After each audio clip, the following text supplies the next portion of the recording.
I really love my quiet time with my flowers. I think they're still very much my hobby, even though they're my profession now too. So Sunday mornings when it's quiet here and the birds are chirping and the bees are floating around and I have my camera and I have some time to practice my craft of photography, I love those times especially.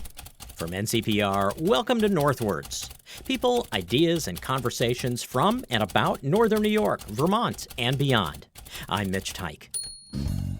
Support for the Northwards podcast comes from Joe Steiniger and Mary McDonald in support of the Adirondack Foundation, building stronger Adirondack communities. Do you remember the classic children's book, Ferdinand the Bull? It was about, Ferdinand, a bull living in 1930s Spain, who was taken to Madrid to compete in the bullfights. Only he didn't want to fight. What he liked to do was just sit quietly and smell the flowers. On this episode of Northwards, we're going to talk about flowers, and that is no bull.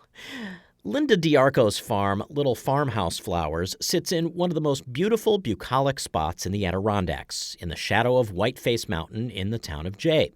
It's not a huge farm. Turn up the driveway and you won't think you're in a tulip field in Holland, but you will see a display garden, a quiet spot with rows of flowers and shades of pink and yellow and orange.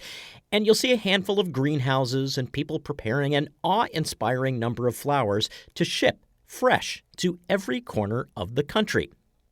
The story of how D'Arco came to be a successful, sustainable flower farmer in a climate as tough as the North Country is a good one. I had a chance to visit with Linda D'Arco as Little Farmhouse Flowers was gearing up for the Mother's Day rush. Thanks so much for taking some time to talk. Thanks for coming. We got some beautiful weather, so we really lucked out and it's starting to feel a little more like springtime now. Yeah, very much like springtime. So I guess the question I have to start is, what is this flower operation doing in Jay, New York? How did you come to be here? Sure. Well, I used to be in education.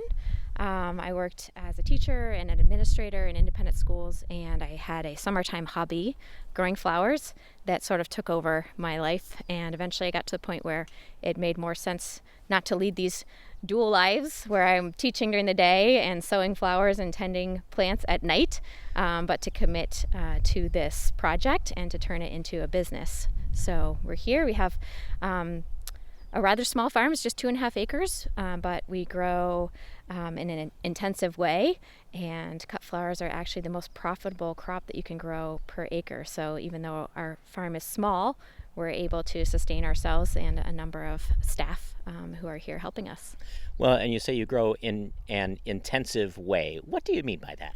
So we are growing our crops quite close together and in quick succession. So some of the plantings that we do are very rich and sort of densely planted perennial beds, interplanted with different kinds of annuals when we want. That's like this space where we're standing here, this display garden, which has a whole wealth of diversity of different kinds of plants. Other times we're growing in a greenhouse or a field crop where we're growing more in a monoculture sort of philosophy, a single crop per row.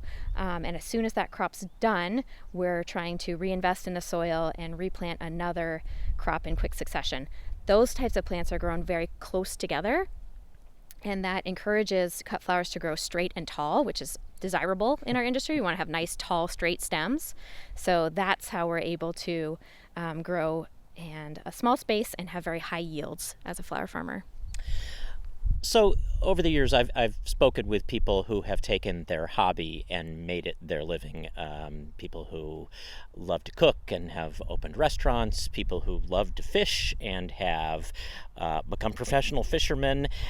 And you took this hobby and made it your living. What did you have to do to get up to speed on the economics of being a flower farmer as opposed to being a hobbyist flower farmer? So there are a number of skills that I took from my former life. And I was an art teacher and a design teacher before. I also taught some innovation classes, and I was working particularly with students through a sort of entrepreneurial-based curriculum. So those elements all came in to help me when I started my own business. And certainly my strengths lie in the marketing realm of my business. So the photography, design work, publications, website management, all of that stuff is really sort of part of my background, and it definitely helps us along here. I've learned along the way the economics of being a farmer and how to work in ways that are less risky. I committed from the beginning to growing the business by taking on very little financial debt, and until I was able to grow, and I just kept reinvesting each season's profits to help the business grow bigger and bigger, to a point where we're now willing to take on some larger risks, and we've actually started to do some importing for other flower farmers across the country. We're importing bulbs and offering them wholesale, and roots, peony roots, bare root roses, things like that. So that's been a nice development for our business to be able to now offer these goods to other flower farmers too. Which was the harder skill for you to feel like you could get on top of, the agriculture part or the economic part? I think both of those areas, I always feel like I learn more in them each year. I think there are lots of clever things that you can do in terms of economics. You can, start with a packet of seeds. That's really where this all began. 2 packets of seeds that were given to me by my sister. When was this? Probably 8 or 9 years ago, and it's from those seeds that this whole hobby began, and that the business eventually grew from that. And that's a very low cost way to get started. But seeds and annuals, flowers that you can sell fresh and also dried, are another great investment for beginning growers, because you don't have the pressure of having to offer them right away. So those are some great ways to grow throughout the season and build up without taking on so much risk. What were the seeds that your sister gave you? She gave me some zinnias, and I think some poppies. Yeah, and that's where I started. So there had to come a point where you were on the verge of leaving your life in education and taking this on full time. How big a leap did that feel for you, and how did you get over that? Well, that was terrifying. I had reached a point in my career in education where I was very comfortable. I was working as a dean of faculty and doing some management work and consulting with communications projects and things like that. So leaving that was definitely a little bit scary. I had been working out of the school's greenhouse to start my seedlings along, a space that wasn't being very well utilized at the time. And this was about February of the school year, the year that I decided to leave teaching, and I didn't have a place to put those seedlings either. So I knew that in giving notice there with my employer that I was not only taking on a whole new career, but I had to find a farm, I had to find land, I had to prepare the land, and that all had to happen very quickly. So that was a little bit scary for sure. I know this is a cliche, but people must have thought you were crazy. They absolutely did. Yeah.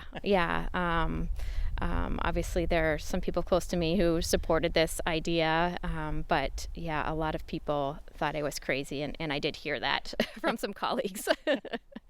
I wonder, as I was thinking about it, I had read that you had switched from education, and there's something about marking the seasons in education that makes for, I think, the way, some people in the field frame their lives. Is there a similarity when you are a grower and you have to pay attention, or maybe you innately get the passing of the seasons?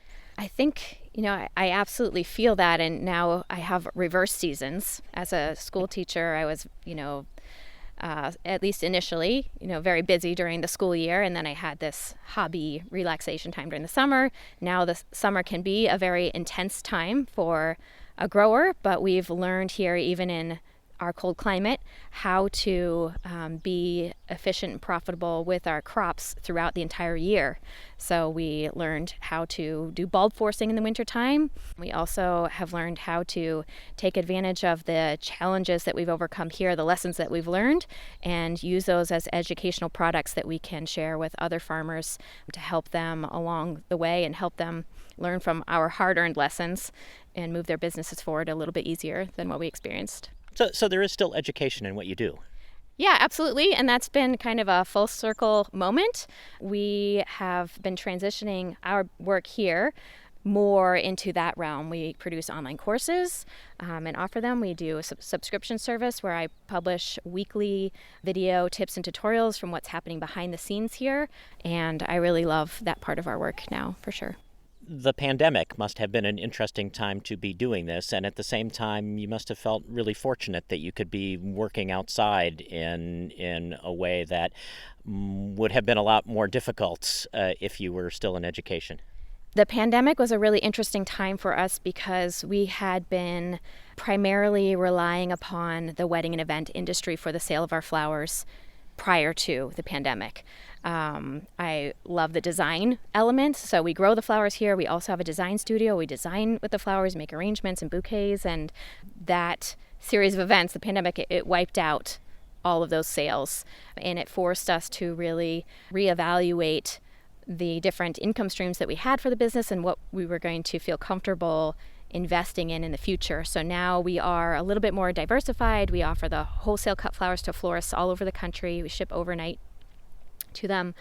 We do still have some retail sales that we offer, but we're doing that more on a local basis. We have a la carte menu of wedding and event flowers that people can come and pick up here.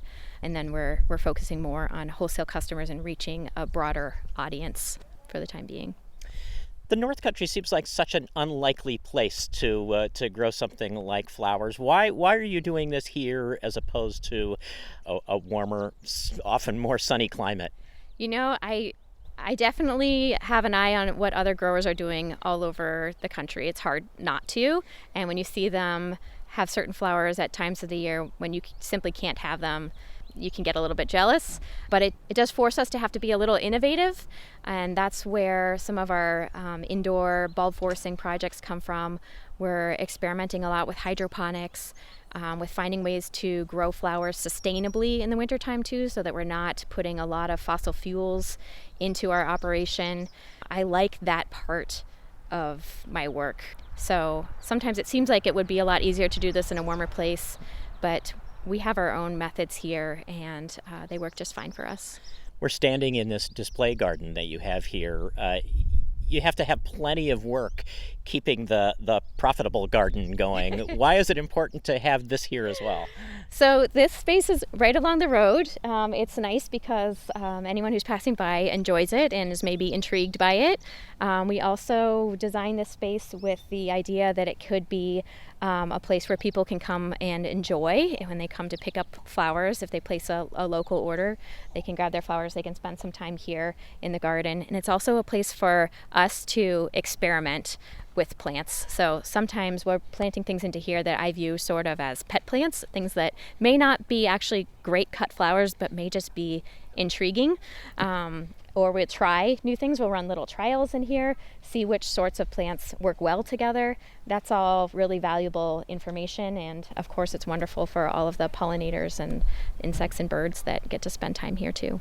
I feel like we've been teasing people. We've been talking about flowers as though all flowers are the same. What do you grow here? We grow all sorts of things. Right now, because it's spring, we have all our daffodils and tulips, hyacinth, muscari. They'll be followed shortly by allium, lupin, peonies are coming. We have a pretty big rose operation. We grow roses in unheated tunnels, and that extends our season with them substantially, and also provides an environment that is more similar to a warm weather environment, which the roses love. And that's a pretty big project of ours right now, and we do offer some education around roses too. We're growing all sorts of flowers, hundreds of types, and they just keep coming throughout the season, throughout the year. As someone who does this for a living, do you wish that people would pay attention to things besides roses? Yeah, absolutely. I think, seasonal flowers are best. The things that we're growing here are grown without the use of chemicals. We try to depend upon integrated pest management and beneficial insects if we do have a problem with a pest. The flowers here are very healthy. Oftentimes when we receive flowers from overseas or that are imported long distances, they have been treated with some pretty harsh chemicals that you wouldn't normally want to bring into your home. And our first instinct when we receive flowers is to bring them to our nose and smell them. I sort of cringe when I see that happening with a lot of conventional flowers that are coming in because they really aren't healthy for us. So yeah, any flowers that are blooming now where you live, those are the flowers to be really enjoying. And if flowers aren't available, look at things that dry well and other products that last a long time and that can still bring beauty, natural beauty to your home in the off season. Is there, for lack of a better word, a network of growers like you around this region? There are, and it's growing. The pandemic definitely led to more people being interested in growing crops and flowers from home when they were spending time at home and then ultimately deciding not to go back to work. So there is a great network of growers here in the Northeast, a really close group for the most part. We are helping each other out and sharing ideas with each other. Give us a sense of a day in the life of Linda D'Arco. There is really no typical day for me. Generally, we're doing lots of our agricultural farming work in the morning. Most of the people that work here with me work in the morning from, say, 8 to about 2 p.m. In the afternoon, we're typically doing different projects that we can do from home. Many of the people who work here are moms with kids that they need to pick up from school or whose childcare they're responsible for in the afternoons. So generally in the afternoons, my focus turns toward the bookkeeping, invoicing, blogging, video making, all different kinds of things. And generally at the end of the week, that's when we're focused more on assembling orders for our pick up wedding clients from our a la carte menu. They'll come and get their boutonnieres and bouquets or bulk buckets of flowers, those sorts of things. Realizing that every day is a little bit different, what are the moments, though, that you are the most content in doing what you're doing? I really love my quiet time with my flowers. I think they're still very much my hobby, even though they're my profession now, too. So Sunday mornings when it's quiet here and, the birds are chirping and the bees are floating around and I have my camera and I have some time to collect different beautiful elements, put them together as a still life in the studio and practice my craft of photography. I love those times especially. And at the same time, are there things that keep you up at night when you think about this work? For sure. Seasonal farming and dependency on the elements and climate change, all of those things weigh heavily on the mind, I think, of any farmer.